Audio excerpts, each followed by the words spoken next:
I'm Greek and first-generation American, meaning my parents immigrated from their beautiful country of Greece here to the United States to have the American dream.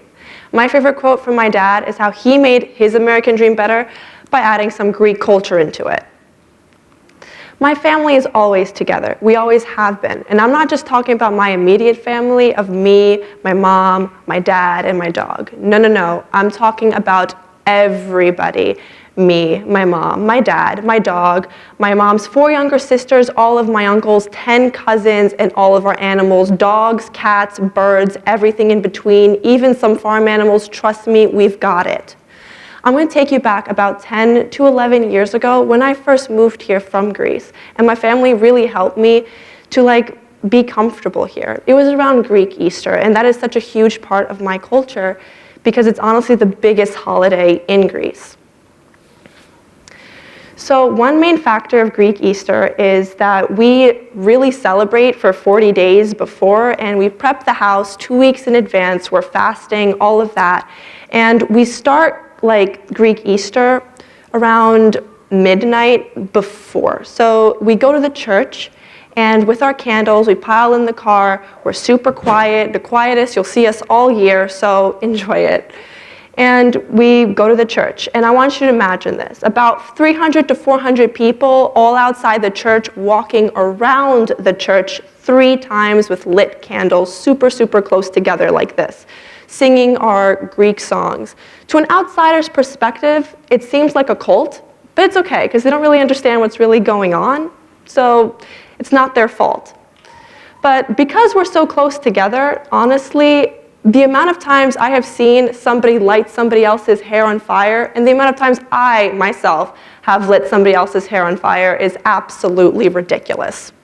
At this point, Jesus has risen. We grab the holy water, grab our candles, pile all of us into the car, and head off home. I kid you not, a cop has stopped my mom because there's about 5 of us in this car holding the candles like this, looked at my mother and told her, "Ma'am, are you out of your dang mind?" And I kid you not, she looked at him and she said, "Oh no, it's just a Greek thing. Don't worry, we do this every year." And we were just on our merry way. It's a Greek thing has been an excuse in our family for the past forever for any crazy thing we have possibly ever done. So as we're going home, waking up the entire neighborhood with our Greek music in the car, we all pile outside, get the candles, and start burning the outside of our door, saying a prayer for good luck. And we take out the lamb, we put it in the front yard, start roasting it. If you've ever seen the movie My Big Fat Greek Wedding, it's true, we do all of that. It's our culture. And our next door neighbors are looking outside their window like this, looking at us, hating our guts. And honestly, I don't blame them because we're waking them up around 1:30 in the morning with Greek music and dancing and food, and they're not invited. Sorry, but it's okay. Honestly, that got me thinking though. If they experienced my culture, understood why we do all the things we do, maybe they would have not hated us so much. We do these things because it has been a tradition for hundreds of years. And honestly, if more people understood other people's cultures, I honestly think our society would be so much more accepting of different cultures. My mom had a stroke of genius one day and said, "I'm going to take my daughter to a new country every single year," and she has stuck to that. I am lucky enough to say that I have traveled almost all of Europe.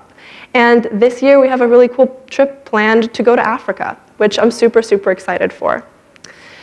So traveling is super important. First of all, you get to experience different things, experience people's troubles that honestly you might not even think exist. And it gets you out of your comfort zone, which is super, super, super important. You'll have to talk to people maybe you won't have to talk to before. Even if they don't understand your language, at least try. And honestly, you can't find Google Maps everywhere because sometimes there isn't any service, so you're gonna have to talk to somebody.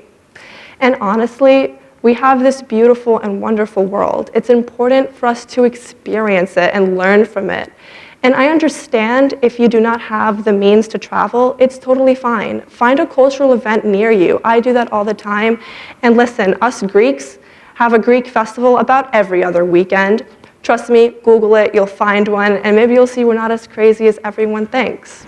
honestly, my favorite thing is finding cultural events to go and see because I love learning different things and viewing different cultures from the people's perspective. Thank you.